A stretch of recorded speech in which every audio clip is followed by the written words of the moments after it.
એટલે અવકાશી તત્વોની ઉર્જાને જાણવી, સમજવી, અપનાવવી ને તે ઉર્જાનો, તે સત્ય અને તે ઉપકરણનો ઉપયોગ આપણા જીવનને પરમ સત્ય તરફ અથવા સફળતા તરફ લઈ જવાનું શાસ્ત્ર એટલે જ્યોતિષ. આ જ્યોતિષ શાસ્ત્ર આપણને આપણા જીવનની દિશા બતાવતું શાસ્ત્ર છે. આપણે કઈ દિશામાં જવાનું છે અને કઈ પ્રકૃતિ સાથે આપણે જન્મ્યા છીએ તે શાસ્ત્ર છે.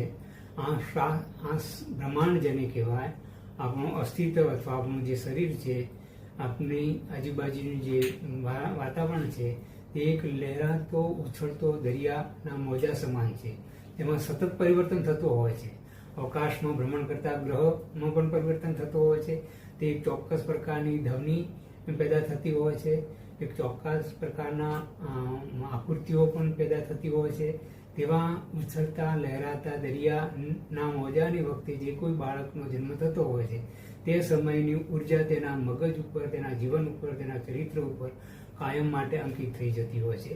તેમાં ક્યારે પણ ફેરફાર થતો હોતો નથી.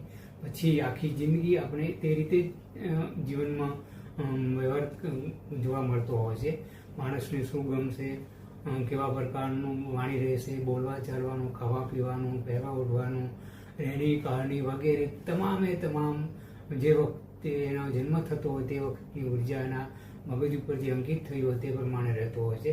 એટલે જ જન્મ સમય, જન્મ સ્થળ અને જન્મની ઉર્જા એ ખૂબ જ મહત્વની છે. આ ત્રણ વસ્તુઓ ઉપર જ આખા કુંડલીનો આધાર રહેલો હોય છે. આમ જોઈએ તો માણસનો બે પ્રકારે જન્મ થતો હોય છે અને બંને અવસ્થાના જન્મ સમયે જે ઉર્જા હોય છે તે ઉર્જા કાયમ અંકિત થતી હોય છે અને તે પ્રકૃતિ નક્કી કરતી હોય છે. પહેલું અવતરણ આપણા માતાના ગર્ભમાં બીજ રૂપે થતું હોય છે. તે સમયની જે ઉર્જા હોય તે ઉર્જા કાયમ અંકિત થઈ જતી હોય છે. તે અંકિત થયેલી ઉર્જા આપણા કર્મફળ નક્કી કરતી હોય છે અને તે દિશામાં જ આપણે આખી જિંદગી પસાર થશે. તે આપણી કુંડલી નિર્દેશન કરશે. બીજી વખતે જ્યારે આપણો જન્મ થશે તે વખતે પ્રથમ શ્વાસ વખતે જે ઉર્જા હશે તે સમય ખૂબ જ મહત્વનો છે. જન્મ સમય એટલે માટે જન્મ સમયનું જન્મ સ્થળનું મહત્વ છે. તે સમયે જે અંકિત ઉર્જા થયેલી હશે તે જ નક્કી કરશે આપણી જીવનની દિશા, કે આપણે કયા પ્રકારના કર્મફળ ભોગવા જન્મ્યા છીએ. કર્મફળ ત્રણ પ્રકારના છે: નિવાર્ય, પરિવર્તનશીલ અને અનિવાર્ય. અનિવાર્ય માં કોઈ પણ જાતનો ફેરફાર કરી શકાતો નથી અને પ્રકૃતિ હંમેશા માણસની કાયમ જ રહેતી હોય તે ક્યારેય ફેર થતી નથી.